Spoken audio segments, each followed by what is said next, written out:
अनपढ़ शंकर दयाल पेशे से तो वकील थे जो सरकारी मुलाजिम न थे, परंतु बुद्धि के तेज व्यक्ति थे, इसलिए अच्छा खासा कमा लिया करते थे। उम्र ज़्यादा हो चुकी थी, इस कारण अब वकालत छोड़ दी थी और अधिकतर समय घर पर ही व्यतीत होता था। खाली वक्त में अखबार पढ़ना और जब कभी उससे भी मन की हताशा दूर न हो तो अपने बड़े बेटे मोहन को बुरा भला कहना, यही थी शंकर दयाल की दिनचर्या। बड़ा बेटा मोहन भी उनकी बातों को दिल से नहीं लेता था, बस उनकी आदत है यही सोचकर बर्दाश्त कर लेता था। शंकर दयाल का घर पूरी तरह से सुख संपन्न था, क्योंकि दो छोटे बेटे सोहन रोहन सरकारी नौकरी पर थे। एक डॉक्टर तो एक पुलिस में था। महीने पर अच्छी खासी रकम घर पर आ जाती थी। इतना रुपया पाकर शंकर दयाल का दिल खुशी से झूम उठता था, परंतु जैसे ही उसकी नज़र मोहन पर पड़ी वैसे ही उसकी हंसी गम हो जाती और वह अपने अनपढ़ बेटे को कोसने लगता था, क्योंकि वह चाहता था कि मोहन भी अपने भाइयों की तरह पढ़ लिख कर सरकारी नौकरी करे। परंतु शंकर दयाल के अथक प्रयास से भी मोहन का मन पढ़ाई में न लगा। अब तो आलम यह था कि हर रोज़ मोहन को गाली देना और घर का सारा काम मोहन से ही करवाना, यह सब शंकर दयाल की आदत में शुमार हो चुका था। जब कभी भी कोई व्यक्ति अपने बेटे की नौकरी लगने की खबर शंकर दयाल को सुनाता तो शंकर दयाल का गुस्सा मोहन पर 2 गुना फुटता था। मोहन की अब यही दिनचर्या बन चुकी थी कि खेत से चारा काट कर लाना और मशीन से काट कर जानवरों को डालना और घर का खाना भी बनाना और शाम को शंकर दयाल के पैर दबाना। इतना करने के बावजूद भी उसे इनाम में गालियाँ मिलती थी, परंतु फिर भी उसके मुंह से कभी भी शंकर दयाल के खिलाफ एक शब्द नहीं निकलता। जब कभी भी वो ज़्यादा उदास होता तो अपनी माँ की फ़ोटो को गले से लगाकर बहुत रोता, जो 2 साल पहले ही गुजर चुकी थी। एक दिन शंकर दयाल कुर्सी पर बैठे अखबार पढ़ रहे थे कि तभी शंभू एक मिठाई का डब्बा लेकर वहां आया और शंकर दयाल को वह मिठाई का डब्बा दिया। यह देखकर शंकर दयाल का चेहरा तिल मिला उठा, क्योंकि शंकर दयाल बहुत ही ईर्ष्यालु व्यक्ति था। किसी और की खुशी उससे बर्दाश्त ही नहीं होती थी, इसीलिए कोई भी व्यक्ति उसे अपनी खुशियों में शामिल नहीं करता था। शंकर दयाल ने बोए चढ़ाकर वहाँ, क्या बात है शंभू, आज तो बहुत मिठाई बांट रहा है, आखिर इस खुशी का कारण क्या है? क्या कोई लॉटरी लग गई है? शंभू ने प्रत्युत्तर में कहा, बात यह है कि भैया आज मेरे बेटे की पुलिस में नौकरी लगी है। शंकर दयाल शंभू को अचरज भरी निगाहों से देखते हुए पूछा, क्या कह रहे हो, तुम्हारे बेटे की नौकरी लगी है? वह बेटा जो 12वीं में लुढ़कते लुढ़कते बचा, वो आज पुलिस वाला बन गया है। अरे हमें तो विश्वास ही नहीं होता कि उसकी भी नौकरी लग सकती है। शंभू ने नम भाव से कहा, हाँ भैया उसकी ही नौकरी लग गई है, बस सब ऊपर वाले की कृपा है। आज मेरा बेटा पुलिस वाला बन गया है। इसी खुशी में आज हम लड्डू बांट रहे हैं। तब तक मोहन भी वहाँ आ चुका था। शंभू ने मोहन को देखकर डब्बे में से एक लड्डू निकालकर मोहन को देते हुए कहा, बेटा आज बड़ी खुशी की बात है, तुम्हारा दोस्त रवि आज पुलिस वाला बन गया है। यह सुनकर मोहन खुशी से झूम उठा और खुश होकर शंभू से पूछा, क्या काका सच में मेरा दोस्त पुलिस वाला बन गया है? तभी शंकर दयाल ने मोहन को घूर कर देखा तो मोहन झटपटाकर एक कोने में खड़ा हो गया। शंकर दयाल ने आंखें गुरेज कर मोहन की तरफ देखते हुए कहा, देख ले, एक वो है जो पुलिस में लग गया और एक तू जो भैंस चराता है। अरे कितनी बार तुझको समझाया कि पढ़ ले, तूने मेरी हरगिज न मानी। अरे तू तो बस इस धरती के लिए बोझ है, इससे ज़्यादा और कुछ नहीं समझा। शंभू को यह देखकर मोहन पर तरस आ गया। उसने नरम स्वभाव में शंकर दयाल से कहा, अरे भैया क्यों बुरा भला कह रहे हो मोहन को। अरे उसका मन पढ़ाई में नहीं लगता तो नहीं लगा, इस तरह आप इसे बुरा भला क्यों कहते रहते हो। आप अगर मेरी मानो तो आप ना मोहन की शादी करा दो। घर में बहू आएगी तो आपका भी ख्याल रखेगी और मोहन का भी ख्याल रखेगी। शंकर दयाल ने मोहन की तरफ देखा और फिर शंभू से कहा, अरे इसे अभागे को कौन ब्याहेगा अपनी बेटी। इससे शादी करने से पहले वो अपनी बेटी को जहर ना दे दे। शंभू ने प्रति उत्तर में कहा, अरे क्यों नहीं, हमारे साले की बिटिया है रज्जो, आप अगर राजी हो जाओ तो रिश्ते की बात चलाएं। शंकर दयाल ने शंभू की बात को नकारते हुए कहा, नहीं नहीं, वो तो बिल्कुल अनपढ़ है और मैं इसी एक अनपढ़ को बड़ी मुश्किल से बर्दाश्त कर पा रहा हूँ, उसे कैसे कर पाऊँगा। शंभू ने जवाब दिया, अरे आप भी कमाल करते हो। अब मोहन जितना पढ़ा लिखा है उतनी ही पढ़ी लिखी बिटिया मिलेगी। मेरी मानो तो फिर एक बार सोच लो, बिटिया बहुत कमेरी है, घर का सारा काम अकेले ही कर लिया करेगी। शंकर दयाल ने कहा, अरे ऐसे तो इसका ब्याह कब का हो चुका होता। अरे हम अपने घर में अनपढ़ लोगों को तो बिल्कुल भी बर्दाश्त नहीं कर पाएंगे। और तुम इसकी चिंता छोड़ो, ये तो है धरती का बोझ, पड़ा पड़ा खाता रहता। कभी कभी तो हमें लगता है काश ये हुआ ही ना होता तो मेरे दिल को बड़ी तसल्ली मिल जाती।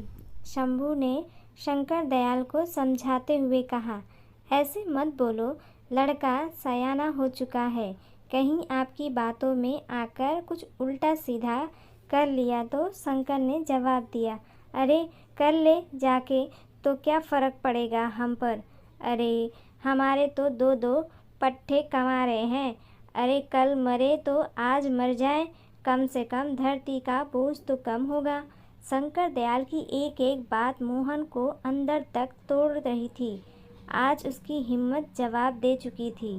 आज उसने अपने जीवन को ख़त्म करने का अंतिम निर्णय ले लिया था। आज उसने एक बड़ी सी रस्सी ले ली और चारा लेने के बहाने से घर से निकल गया और खेत पर खड़े नीम के पेड़ पर उसने फांसी लगा ली। जब रात अधिक हो गई और मोहन घर वापस नहीं लौटा तो शंकर दयाल ने आस पड़ोस में पता किया। पता करने पर पता चला कि वह खेत से चारा लेकर वापस ही नहीं आया था। अब शंकर दयाल खेत पर गए, वहाँ वह नीम के पेड़ की तरफ देखकर सन्न रह गए, क्योंकि नीम के पेड़ पर मोहन की लाश झूल रही थी। गांव के लोगों की भीड़ एकत्रित हो गई और वहां उपस्थित लोगों ने मोहन की लाश को नीम के पेड़ से उतारा और उसका क्रियाक्रम, परंतु इतना कुछ होने के बावजूद शंकर दयाल पर उसका कोई प्रभाव नहीं पड़ा। वह पहले की तरह ही जिंदगी जीने लगा। वक्त धीरे धीरे गुजरता गया। अब उनके दोनों बेटों की शादी हो चुकी थी। जो बेटा डॉक्टर था उसकी पत्नी भी डॉक्टर, और जो बेटा पुलिस में था उसकी पत्नी पुलिस वाली। समय के साथ साथ शंकर दयाल की उम्र काफ़ी ढल चुकी थी। उसके हाथ पैर उसका साथ नहीं देते। कोई भी काम करने पर उसकी हाफी फूल जाती। बड़े बेटे ने शहर में एक अस्पताल खोल लिया और दोनों मियाँ बीवी शहर में रहने लगे। कुछ दिनों बाद छोटे बेटे की भी पोस्टिंग दूसरे शहर में हो गई, तो उसने अपनी पत्नी की भी पोस्टिंग उसी शहर में करवा ली। अब दोनों ही मियाँ बीवी जाने की तैयारी में जुट गए। तभी शंकर दयाल वहाँ आ करके अपने छोटे बेटे रोहन से कहा, बेटा, बड़े बेटे और बहू तो हमें छोड़कर चले गए, अब तुम लोग भी जा रहे हो, अब हम अकेले यहाँ कैसे रहेंगे। बेटा ऐसा करो, हमें भी अपने साथ लेते चलो। रोहन ने प्रति उत्तर में कहा, बापू आप जानते तो हैं, शहर का वास्ता है, अभी लोग खुद किराए पर रह रहे हैं और आपको कैसे रखेंगे?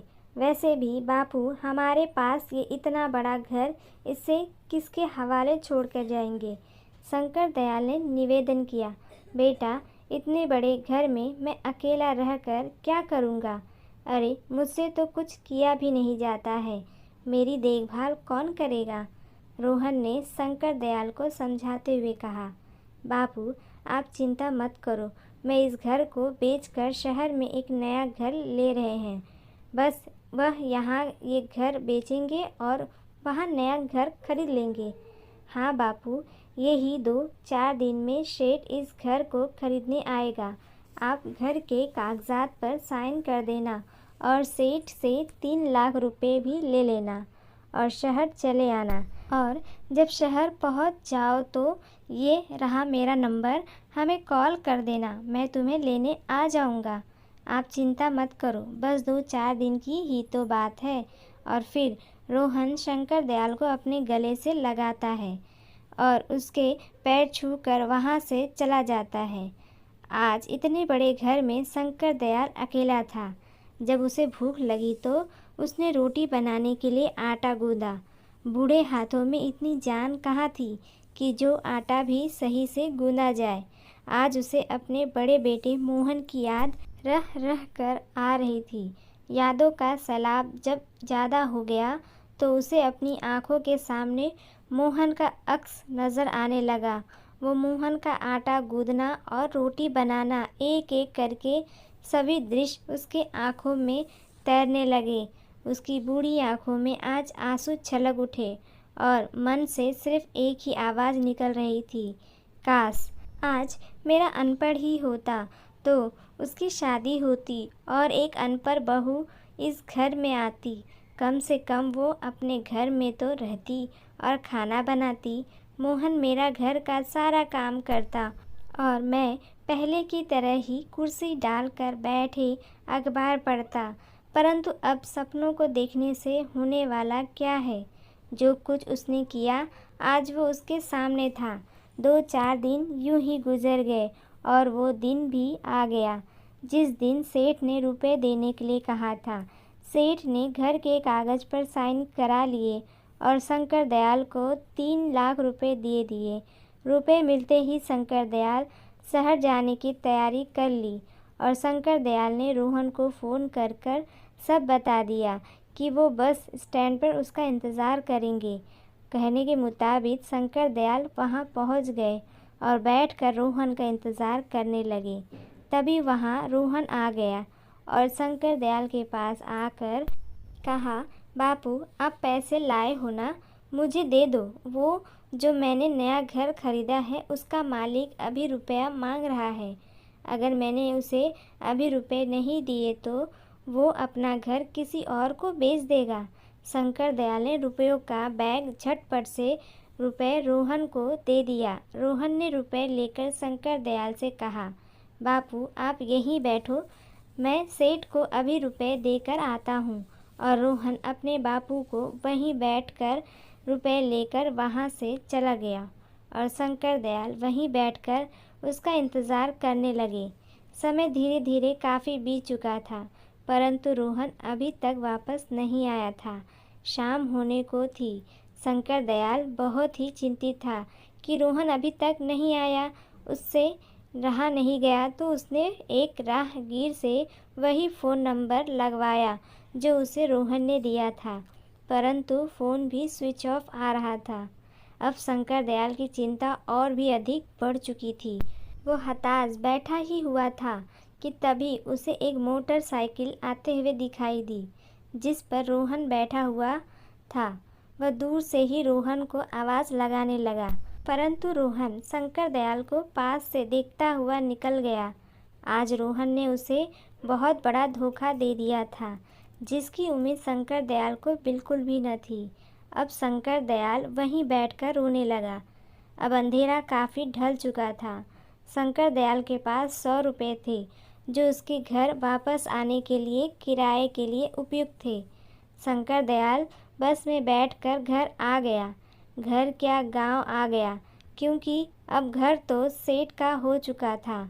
अब उसके पास घर नहीं था तो रात को अकेले गांव की चौपाल पर बैठकर काफ़ी देर तक रोता रहा। फिर उसने आंसू को पोंछकर उठा और हाथ में एक रस्सी लेकर उसी नीम के पेड़ के पास गया जहां मोहन ने आत्महत्या की थी। उसी पेड़ के नीचे बैठकर दहाड़े मार कर रोने लगा और रोते हुए कहा, बेटा मोहन, आज मेरे लिए खाना बनाने वाला कोई नहीं है। आज तेरा बाप इतना बूढ़ा हो गया कि अपने हाथ से अपने लिए खाना भी नहीं बना पाता। आज बहुत अरसे हो गए हैं तेरे हाथ का खाना खाए। आज फिर से तेरा बाप तेरे हाथ का खाना खाना चाहता है। खिलाएगा ना बेटा? आज तेरा बाप तेरे घर खाना खाने आ रहा है। तू अपने इस अभागे बाप को अपने घर में स्वीकार करेगा ना?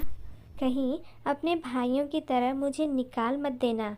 इतना कहते कहते वह फूट फूट कर रोने लगा और अंत में उसी नीम के पेड़ पर रस्सी डाल फांसी लगा ली है। 5-6 मिनट तक वह फड़फड़ाया और फिर एकदम शांत पड़ गया। उसकी गर्दन नीचे को लटक गई और वह अंतिम धाम को चला गया। तो दोस्तों, आपको ये कहानी कैसी लगी कमेंट बॉक्स में ज़रूर बताएं।